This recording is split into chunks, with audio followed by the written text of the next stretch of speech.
दोस्तों, news time में आपका बहुत बहुत स्वागत है। दोस्तों, B2 बॉम्बर्स की हर तरफ बड़ी चर्चा है। स्टेल्थ बॉम्बर्स हैं और जिस ढंग से उन्होंने एक भरपूर ऊंचाई से ऊपर से बम फेंके हैं, भारी बम GBU-57, उसकी भी चर्चा दुनिया के अंदर है। ये सबको पता है कि B1, B2 और B-52 बॉम्बर्स अमेरिका की एक बड़ी पहचान रहे हैं। इस किस्म के बॉम्बर्स या तो अमेरिका के पास हैं या रूस के पास है, और तो किसी के पास है नहीं। और जो B2 बॉम्बर्स है वो भी सिर्फ 20 बॉम्बर्स है टोटल मिला के अमेरिका के पास, लेकिन इतने काफी है क्योंकि यूज तो किए ही नहीं जाते कभी।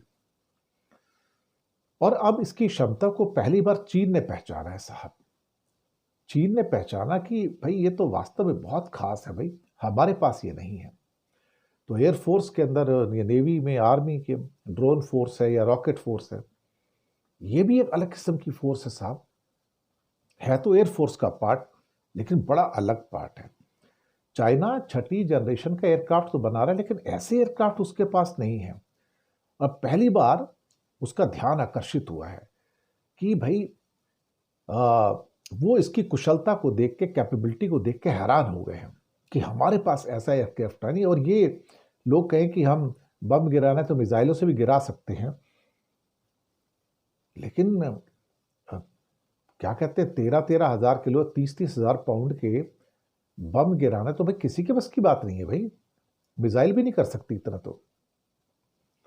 तो चाइना एक बात को माना है कि उसकी साउथ चाइना मॉर्निंग पोस्ट की खबर आती है कि ये जो एयरक्राफ्ट है ये इसको मिसाइल से रिप्लेस नहीं कर सकती, नहीं।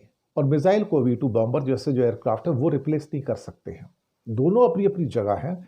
तो अब चाइना का कहना है कि ये जो चाइना के लिए जो क्या कहते हैं, इसकी ज़रूरत आ गई है और हमें ये ज़रूरत को जो हमारे सामने है इसको हमें पहचानना होगा, क्योंकि कहीं ना कहीं से इसकी जो इम्पोर्टेंस है इस युद्ध के अंदर हमारे सामने हमें देखने को मिली है।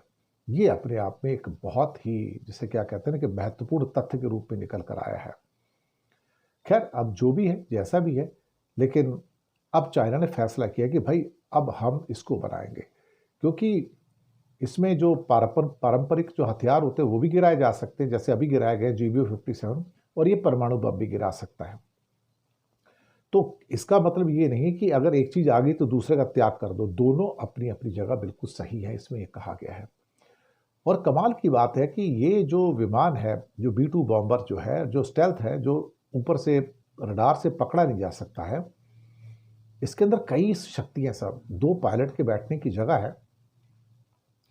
और कमाल की बात है कि इसमें एक टॉयलेट भी बनी हुई है ताकि पायलट्स उसको यूज कर सके। और एक टाइम में एक पायलट इसको फ्लाई करता है, लंबी दूरी पे जाना हो तो दूसरा पायलट आराम कर सकता है।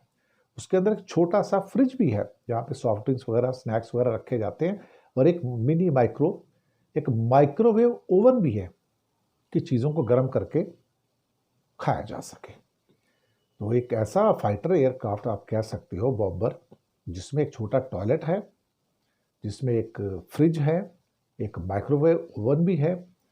तो ये जो चीज़ें हैं ये इसको अद्भुत बनाती हैं। और उस पर एक पायलट के आराम करने की जगह भी है। दूसरा पायलट उड़ाता रहता है, और जब कुछ समय के बाद ये जो थोड़ी सी नींद जिसने ग्रहण कर ली वो निकल के बाहर आता है, दूसरा पायलट आराम करने चला जाता है। ये भी एक अद्भुत चीज़ है। और अब चाइना ने फैसला किया कि अब इसको हम बनाएंगे। लेकिन क्या भारत भी इसको बनाएगा? क्या भारत भी इसकी ज़रूरत को महसूस करता है? ये एक बहुत ही बड़ा एक प्रश्न जो है वो हमारे सामने निकल कर आया है। लेकिन जो भी है, B2 बॉम्बर्स की चर्चा पूरी दुनिया में है। शुक्रिया आपका।